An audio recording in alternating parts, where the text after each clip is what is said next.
મિત્રો અંગ્રેજીમાં 3 પ્રકારની ફરજો છે. અંગ્રેજી ગ્રામરમાં ફરજોને 3 રીતે સમજીશું. એમાં મારે આ કામ કરવું જોઈએ, મારે આ કામ કરવું જ જોઈએ અને મારે આ કામ કરવું પડશે. તો અહીંયા આપણે જોઈએ છે કે આને આપણે એક નૈતિક ફરજ કહીશું અને નૈતિક ફરજ માટે હંમેશા તમારે શુડ વાપરવાનું છે. નૈતિક ફરજ માટે શુડ વપરાય જેવી રીતે કે I should do this work. મારે આ કામ કરવું પડશે. I should do this work.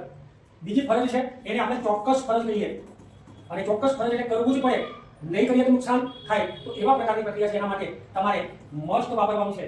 તો I must do this work. અને ત્રીજા પ્રકારનું ફરજ જે છે એ બહારથી લાદેલી ફરજ છે, એટલે કે બહારની ફરજ છે. અને બહારની ફરજ માટે આપણે ought to વાપરવાનું છે. એટલે કે ought to અથવા have to. I ought to do this work. તો આ પ્રકારે 3 પ્રકારની ફરજો આપણે વિચારી શકીએ છીએ.